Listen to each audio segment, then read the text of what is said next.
بسم الله الرحمن الرحيم. نن زمونږ د طریقة العصریه د اول حصې الدرس السابع والعشرون یعنی 27 نمبر درس دی، 20 نمبر درس. او په نن درس کې مونږه د 27 نمبر درس نن مونږه دریم سبق وایو. اول سبق کې مونږه ضروری قاعده او د الفاظو معنا ویلې وه او معنی ویلې وي، او د هغې نه پس هم بیا د مؤنث چې کوم یو څو جملې وي په هغې کې هم د واحد متکلم د ضمیر او د واحد متکلم صیغې استعمال کړی او د مؤنث دپاره. نن درس کې به مونږه د حاضر مؤنث او د غایب مؤنث دپاره صیغې زده کوو. الفعل المضارع المؤنث المفرد. فعل مضارع واحد مؤنث صيغه دي. نو واحد مؤنث حاضر دي طرف ته واحد مؤنث حاضر دي او دي طرف ته واحد مؤنث غائب دي. نو زینب تقول زینب وايي یا فاطمه اے فاطمه انت تلمیذه، چې سړي ته وایي چې ته شاګرد دی نو هغه ته به انت تلمیذ او ښځې دپاره انت تلمیذه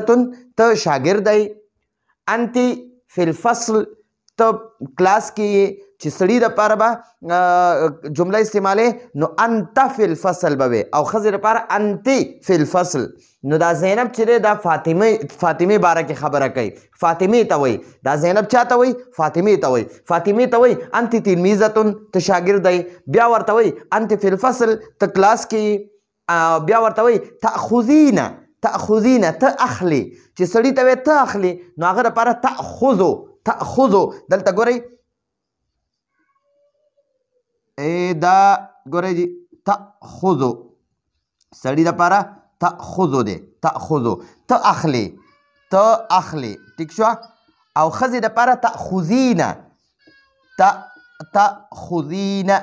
تأخذین ټیک شوه. نو دا تأخذین معنا ده ته اخلي. مونږ په پښتو کې دواړو دپاره ته اخلي استعمالوي، خو عربی کې تأخذو د سړي دپاره او تأخذین د حاضر ښځې دپاره. تأخذو د حاضر سړي دپاره او تأخذین د حاضر ښځې دپاره استعمالیږي. نو دا زینب دی فاطمې ته وایي تأخذین ته اخلي، ته نیسي الکتابه کتاب، تأخذین الکتابه ته کتاب نیسي. وتقومین او ته پاسې، ته ادرېږي. سړي ته چې وایي چې ته پاسې نو تقومو ته پاسې. او ښځې دپاره تقومین او ته پاسې من مکانکه د خپل ځای نه. مکان ځای ته وایي. او دا کاف چې دی دا د خپل کاف دې ته کاف خطاب وایي، دې ته ضمیر خطاب وایي. یعنې مخامخ یو کس ته ناسئ یو کس وي او ته هغې ته وایي ته په خپل ځای باندې کښېنې یا ته د خپل ځای نه پاسې، نو خپل دپاره کاف استعمالیږي. او د کاف اصل کاف من مکانکي، دلته کاف باندې به زیر ولګو ځکه دا مؤنث ته وایي. نو سړي ته چې وایي من مکانکه به وي او ښځې دپاره من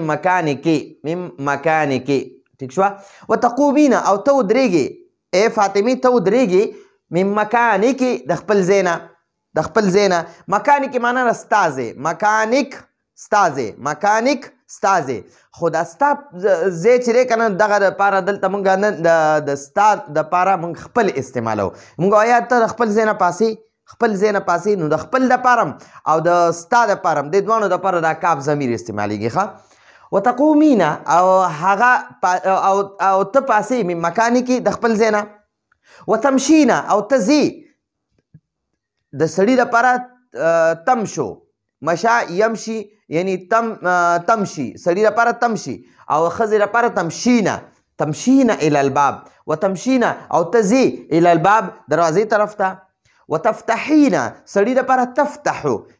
الباب ته دروازه کولاوې، ته یو سړی دروازه کولاوې. او وتفتحین ته یوه ښځه کولاوې الباب دروازه. وتفتحین الباب ته یوه ښځه دروازه کولاوې. وتخرجین او ته یوه ښځه اوځې من الفصل د کلاس نه درسګاه نه. وتذهبین او ته یوه ښځه ځې الی البیت کور ته. نو سړي دپاره تخرجو او تذهبو استعمالیږي او ښځې دپاره تخرجین تذهبین چې کله راته مخې ته حاضره وي. نو دا خو مونږه د حاضرې مؤنث صیغې زده کړې، تأخذین، تقومین، تمشین. اخره کې د مؤنث په اخره کې به د مؤنث حاضرې د یوه ښځه او مخې ته حاضره وي هغې دپاره به دا یا ساکن او نون زبرنا استعمالوي یا ساکن نون زبرنا د ټولو صیغو کې وګورئ دا یا ساکن د جزم دی پې او نون زبرنا به استعمالوي نو سړي دپاره به ته دا یا ساکن او نون زبرنا ختم کې صرف تأخذ به استعمالي تأخذو او په دې دال به بیا زبر وي او د ښځې دپاره چې د ښځې مؤنث حاضرې ته خطاب کې هغې ته خبرې کې نو هغې ته به تأخذین تقومین تمشین تفتحین تخرجین تذهبین نو دا د حاضر مؤنث دپاره استعمالیږي اوس د غایب مؤنث خبرې به کوو سعیدة تقول سعیده یوې جینۍ نوم دی هغه تقول هغه وایي سعیدة تقول سعیده وایي فاطمه تلمیذه فاطمه شاګرده ده هلته به فاطمې ته ډایرکټ خبره کوله ای فاطمې ته دا کار وکړه ای فاطمې ته دا وکړه ای فاطمې ته دا وکړه اوس سعیده چې دی دا موجود ده دا خبرې کوي او دا فاطمه موجوده نه ده د دې فاطمې خبرې کوي ټیک شو جی لکه فرض کا زه سعیده یم او تا ته خبرې کوم خو د غایبې د فاطمې چې دلته موجوده نه ده غایبه ده د هغې خبرې راته کوم سعیده تقول سعیده وایي فاطمه تلمیذه فاطمه شاګرده ده فاطمه تلمیذه فاطمه شاګرده ده اوس درته زه وایم چې د فاطمې باره کې راته خبرې کوم هیا هغه یعنی هغه فاطمه هیا هغه فی الفصل په کلاس کې ده تأخذو هغه اخلي هغه نیسي الکتابه کتاب نو ګورئ دا تأخذو د حاضر مذکر دپاره استعمالیږي او تأخذو دا څلورمه صیغه ده د فعل مضارع د اول صیغو نه چې شروع کړي نو څلورمه صیغه ده د واحد مؤنث صیغه ده ټیک شو جي واحد مؤنث یأخذ یأخذان یأخذون او څلورمه دا درې د مذکر غایب شوي څلورمه د مؤنث غایب ده تأخذ تأخذان یأخذن تأخذ تأخذان یأخذن نو تأخذ هغه